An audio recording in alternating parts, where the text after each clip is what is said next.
Malaysia merupakan negara yang unik kerana mempunyai pelbagai kaum dan budaya yang menarik. Video ini akan menerangkan tentang pakaian tradisional kaum yang terdapat di Malaysia bertemakan berbilang kaum pelbagai budaya, pelbagai pakaian tradisional. Pakaian tradisional bagi kaum Melayu ialah baju Melayu bagi lelaki dan baju kurung bagi perempuan. Baju Melayu terbahagi kepada dua, iaitu Teluk Belanga. Diperkenalkan di Teluk Belanga, Singapura dan tersebar luas sebagai ciri khas Johor. Telah direka oleh Sultan Abu Bakar pada tahun 1866 untuk meraihkan perpindahan ibu negeri Johor dari Teluk Belanga di Singapura ke Johor Bahru.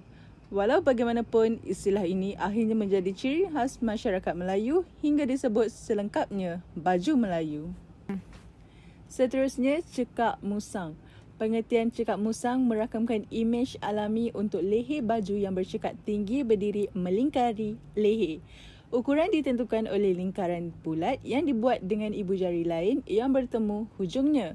Mula dipakai di Johor ketika pemerintahan Sultan Ibrahim Ibni Sultan Abu Bakar. Bagi perempuan pula ialah baju kurung. Baju kurung adalah berasal dari negeri Johor. Pakaian ini merupakan pakaian tradisional kaum wanita Melayu. Pada masa pemerintahan Sultan Abu Bakar, baju kurung adalah menjadi pakaian rasmi bagi wanita. Zaman pemerintahan Sultan Abu Bakar pada ketika itu dikatakan telah maju. Baju kurung kini dijadikan sebagai pakaian rasmi kerajaan Malaysia yang dipakai oleh kaki tangan di jabatan-jabatan kerajaan dan juga kaki tangan swasta. Baju kurung dijadikan sebagai pakaian kebangsaan di Malaysia. Sari, seperti mana yang kita sedia tahu, adalah pakaian tradisional kaum India yang dikhaskan kepada golongan wanita sahaja. Kain sari adalah kain yang tidak dijahit dan panjangnya adalah lebih kurang 6 hingga 7 meter panjang. Sari dipakai dengan cara melilit kain di pinggang dan seterusnya kain selebihnya disandang pada bahu, di sebelah kiri atau kanan mengikut cara penggayaan yang diwarisi. Pada masa yang sama, sari digandingkan dengan anak baju yang dikenali sebagai coli. Kebiasaannya, sari dipakai oleh wanita yang telah berkahwin sahaja.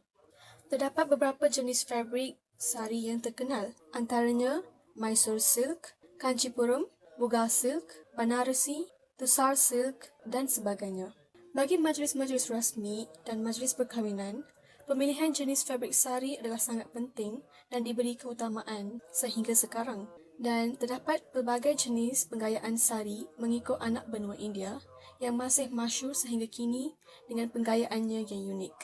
Seterusnya, pakaian tradisional bagi kaum India untuk golongan lelaki pula adalah weshti. Weshti juga dikenali sebagai dhoti. Weshti merupakan kain empat segi berwarna putih atau kuning susu yang mempunyai hiasan sulaman berwarna emas, hijau atau merah. Namun kini boleh didapati dalam pelbagai warna. Cara penggunaan atau pemakaian weshti adalah dengan dililit pada pinggang dan ada juga yang dililit seperti seluar. Weshti diguna oleh semua peringkat umur dan cara penggayaan juga pelbagai bergantung pada panjang kain. Weshti selalunya digunakan ketika majlis-majlis rasmi dan ketika perkahwinan digandingkan dengan kurta. Hanfu merupakan pakaian tradisional orang Cina, namun terdapat banyak sekali jenis hanfu. Jadi, dalam video ini hanya sejenis hanfu akan diterangkan, iaitu ruqun. Ruqun dalam sebutan bahasa Cina ialah ruqun. Ialah sejenis hanfu dan pakaiannya menggunakan cara yi dan chang. Yi dalam sebutan bahasa Cina, yi merupakan bahagian atas dan chang dalam sebutan bahasa Cina, chang merupakan bahagian bawah sebuah pakaian.